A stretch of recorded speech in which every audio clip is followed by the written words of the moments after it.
समय में सूरज धीरे धीरे ढल रहा होता है, वहीं आसमान में सिंदूरी रंग बिखरा रहता है। जहाँ घर के सामने एक छोटे और सुंदर बागीचे में नीम के एक बड़े पेड़ की घनी छांव में बेंत की 2 कुर्सियां और एक छोटी मेज रखी हुई होती है, जिस पर निर्मला और उसकी नई बहू अंजलि बैठकर चाय पी रही होती हैं। अंजलि बड़े प्यार से निर्मला के कप में चाय डाल रही थी। रहने दो बहू, बस इतनी काफी है। ज्यादा चाय पीने से फिर रात को भूख मर जाती है। तू भी ले ले। जी मम्मी जी, मैंने ले ली है। आज मौसम कितना अच्छा है ना, हल्की हल्की ठंडी हवा चल रही है। हाँ मौसम तो ठीक है, पर बता बहू, तुझे अपना ये ससुराल कैसा लगा? अभी तो आए हुए तुझे सिर्फ 15 दिन ही हुए हैं।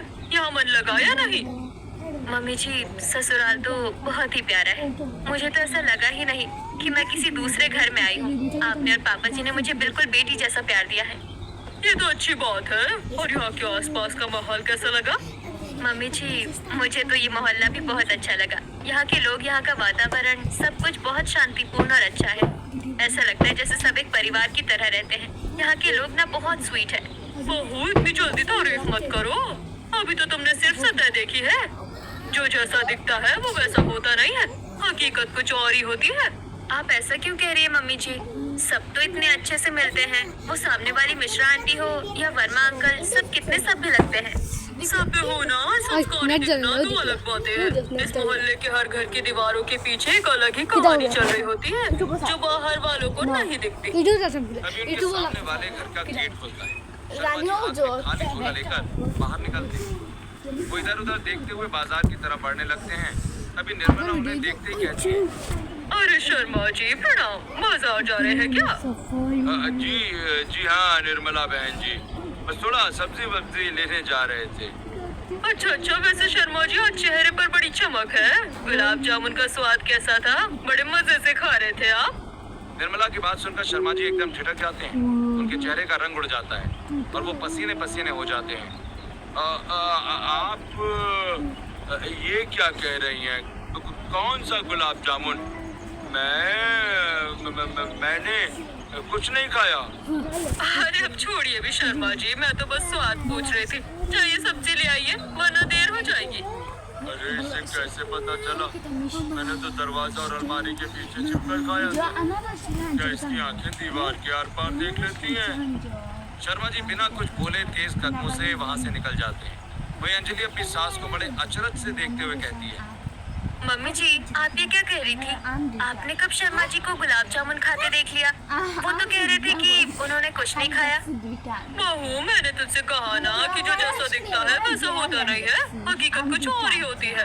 बस मैंने हकीकत बताई और वो चौंक गए। पर मम्मी जी, वो तो उनके घर के अंदर की बात होगी। आप उनके घर तो गई नहीं थी, फिर आपको कैसे पता चला? बस पता चल जाता है बहू। मेरी नजरें बहुत तेज है, तो चाय पी, ठंडी हो जाएगी। अंजलि खामोश हो जाती है, पर उसके मन में कई सवाल उठते हैं। वो देखती है कि उसकी सास का व्यवहार मोहल्ले वालों के प्रति थोड़ा अजीब है। वो लोगों से ऐसी बात करती है जो उन्हें असहज कर देती है। अगले दिन सुबह अंजलि रसोई में चाय बनाकर ट्रे लेकर हॉल में आती है, जहाँ निर्मला उनके पति और बेटा बैठे होते हैं। लीजिए, गर्मा गर्म चाय तैयार है। पापा जी, आपके लिए बिना चीनी वाली और अमित आपके लिए कड़क चाय। इसके बाद विवेक चाय पीते हुए, वाह भाई वाह बहू, चाय तो तुमने बहुत अच्छी बनाई है। स्वाद एकदम लाजवाब। सच में अंजलि, ना चीनी कम है ना चाय पत्ती ज्यादा, एकदम परफेक्ट बैलेंस है। और सबसे बड़ी बात तो ये है कि ना ही गैस की खपत ज्यादा हुई है। बहू को पता है कि चीजें कैसे सलीके से इस्तेमाल की जाती है। अंजलि मुस्कुराकर रसोई में चली जाती है और दोपहर का खाना बनाने में लग जाती है और फिर खाना बनाकर सभी को परोसती है। खाना देकर विवेक, खाने की खुशबू से ही भूख बढ़ गई है। बहू, तुमने तो भाई कमाल कर दिया। सभी खाना खाते हैं। खाना खाते हुए निर्मला, अच्छा है बहू, आज खाना खाकर मुझे यकीन हो गया कि हमने जो अपनी बहू लाने का फैसला किया था वो फैसला बिल्कुल सही था। वैसे तुम्हारे बारे में मैंने सब कुछ पहले पता कर लिया था। अरे मम्मी जी, वो तो रिश्ता जोड़ने से पहले सभी जानकारी पता करते ही है। इसमें कौन सी बड़ी बात है? नहीं बहू, जो जानकारी मेरे पास थी वो शायद किसी और के पास नहीं होगी। अंजलि निर्मला की बात का असली मतलब नहीं समझ पाती और बस मुस्कुरा देती है। अगले कुछ दिनों तक अंजलि एक बात नोटिस करती है, जैसे ही शाम के 4 बजते हैं निर्मला अपनी दिनचर्या बदल देती है। ऐसे ही एक दिन अंजलि और निर्मला मार्केट के एक बड़ी साड़ी की दुकान में बैठी हुई होती हैं। वहीं दुकानदार उनके सामने एक से बढ़कर एक साड़ियाँ फैला रहा होता है। देखिए बहन जी, ये एकदम लेटेस्ट डिजाइन है, सिल्क में भी है और शिफॉन में भी। अरे 2 बज गए। बहू तुम अपने लिए साड़ी सिलेक्ट कर लो, मुझे एक बहुत जरूरी काम याद आ गया है। मुझे अभी घर निकलना पड़ेगा। मम्मी जी इतनी जल्दी? अभी तो हमने ठीक से देखा भी नहीं। क्या काम है? मैं भी साथ चलती हूँ। नहीं अम्मी को बोल देना, वो तुझे ले जाएगा। मुझे जाना होगा। निर्मला बिना रुके दुकान से बाहर निकल जाती है और रिक्शा पकड़कर घर पहुंचती है। वहीं अंजलि घर लौटकर देखती है कि निर्मला अपने कमरे में है। वो चुपके से देखते कि निर्मला ने अपनी अलमारी से एक लाल कपड़े में लिपटा हुआ कुछ सामान निकाला है और निर्मला वो सामान लेकर चुपचाप बैल्कनी में चली जाती है। बैल्कनी में चारों तरफ गहरे रंग के पर्दे लगे होते हैं। वहीं निर्मला एक कोने में जाकर बैठ जाती है। मम्मी जी ये हर रोज 3 बजे से 5 बजे तक बालकनी में क्या करती है? न किसी को आने देती है, न खुद बाहर आती है। ऐसे ही दिन बीतते हैं और अंजलि देखती है कि इन 2 घंटों के दौरान निर्मला बिल्कुल बदल जाती है। वो किसी से बात नहीं करती, यहाँ तक कि पानी भी खुद ही लेकर जाती है। और एक दिन अंजलि अपनी सास को इस तरह बैठे हुए देखकर मन ही मन सोचती है, आखिर राज क्या है? वैसे तो पूरा दिन मम्मी जी कभी पानी मांगती है, कभी नाश्ता, कभी कुछ और, लेकिन ये दिन के 2 घंटे वो मुझसे कुछ नहीं मांगती, खुद ही सब संभाल लेती है।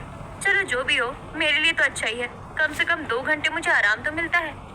ऐसे ही एक दिन बैल्कनी के पर्दे के पीछे निर्मला बैठकर लाल कपड़े से एक चमचमाता हुआ दूरबीन निकालकर उसे अपनी आंखों पर लगाती है और धीरे से पर्दे के पीछे से सामने वाले घरों की ओर झांकना शुरू कर देती है।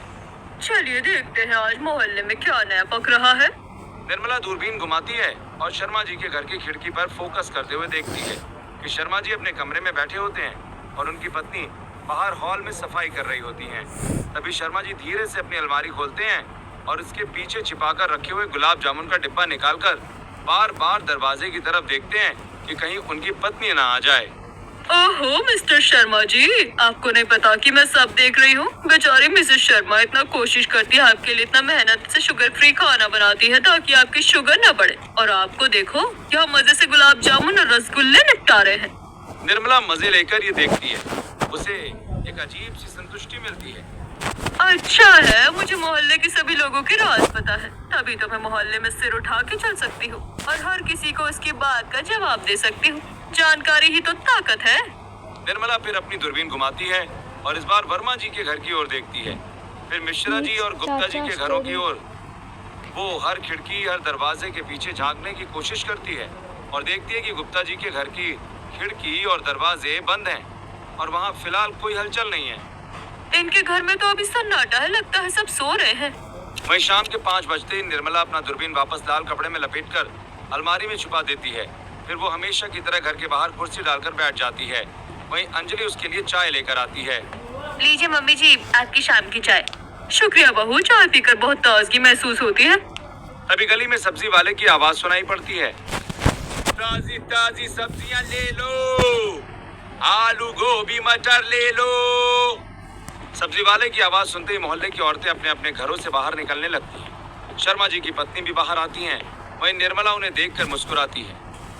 भैया कैसी सब्जी लाते हो आप? आपको पता है ना कि मैं इनके लिए रोज करेले का जूस और करेले की सब्जी बनाती हूँ, फिर भी इनका शुगर लेवल कंट्रोल में नहीं आ रहा है। हर बार रिपोर्ट बड़ी हुई आती है। बहन जी, इसमें मैं क्या करूँ? मैं सब्जियाँ उगाता थोड़ी ना हूँ, मैं तो मंडी से लाकर बेचता हूँ। अब आपके पति की शुगर कंट्रोल नहीं है तो इसमें हमारा क्या कसूर है? जरूर वो चुपके चुपके कुछ मीठा खाते होंगे। ऐसे कैसे बात कर रहे हो भैया?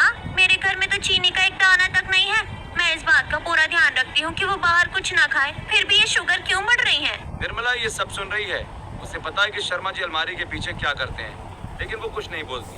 वो बस एक रहस्यमयी मुस्कान के साथ अपनी चाय पीती रहती है। ये देखकर अंजलि मन ही मन, मम्मी जी कितनी शांत है, जबकि शर्मा आंटी इतनी परेशान है। क्या वाकई मम्मी जी को कुछ पता है या सिर्फ वो अटकलें लगाती है? ऐसे कुछ दिन बीतते हैं। अंजलि अब अपनी सास की हरकतों पर बारीक नजर रखने लगती है, पर वो कुछ पता नहीं कर पाती। और एक रात जब सब सो चुके होते हैं, लेकिन निर्मला के कमरे की लाइट अभी भी चल रही होती है। निर्मला अपने कमरे में एक नाइट विजन दूरबीन लिए खिड़की के पर्दे को थोड़ा हटाकर बाहर देख रही होती है। वो वर्मा जी के घर की ओर निशाना साधती है। वर्मा जी का बेटा अपने कमरे में किताबों के सामने लैंप जलाकर बैठा होता है। बाहर से देखने पर लगता है कि वो जी तोड़ पढ़ाई कर रहा है। यूपीएससी की तैयारी चल रही है बेटा, जरा करीब से देखे। निर्मला दूरबीन से देखते ही किताबों के पीछे एक मोबाइल रखा होता है। वर्मा जी का बेटा किताब की तरफ देख रहा होता है, पर उसका ध्यान फोन पर है। वो वीडियो कॉल पर अपनी गर्लफ्रेंड से बात कर रहा होता है और जैसे ही उसके पिता कमरे के पास आते हैं वो फौरन फोन छिपा लेता है और मेन लाइट ऑन कर लेता है और जैसे ही पिता जाते हैं वो फिर लाइट ऑफ करके फोन निकाल लेता है। अच्छा, तो किताबों के पीछे यूपीएससी की तैयारी के बहाने अपनी महबूबा से बातें की जा रही है। वर्मा साहब तो सोच रहे हैं कि बेटा कलेक्टर बनेगा, पर बेटा तो कहीं और है। निर्मला धीरे से दूरबीन हटाती है और मनी मन हंसती है। अंजलि भी ये सब देखकर चुपचाप अपने कमरे में चली जाती है। अगले 2 दिन बाद मोहल्ले के मंदिर के पास एक बड़ा सत्संग आयोजित किया जाता है। मोहल्ले की लगभग सभी महिलाएं और कुछ पुरुष वहां एकत्रित होते हैं। वहीं भजनों की मधुर आवाज गूंजती है जहां निर्मला और अंजलि भी आए होते हैं। तभी उनकी मुलाकात शर्मा जी और उनकी पत्नी से होती है। प्रणाम शर्मा जी। प्रणाम बहन जी। आज तो सत्संग में बड़ी रौनक है। हाँ निर्मला बहन, बस भगवान का नाम लेने चले आए, मन को शांति मिलती है। सही कहा आपने। वैसे शर्मा जी, आज आपके चेहरे पर एक अलग ही रौनक दिख रही है। कहीं आजकल चीनी की चोरी तो नहीं कर रहे हैं आप? अरे नहीं, मैं क्यों चोरी करूंगा? आप भी क्या मजाक करती हैं? मजाक नहीं शर्मा जी, बस एक चेतावनी है। याद रखिएगा, इंसान से तो आप छुप सकते हैं, पर भगवान सब देख रहा है। ऊपर वाले की नजर से कुछ नहीं छुपता, और कभी कभी तो बगल वाले की नजर से भी नहीं।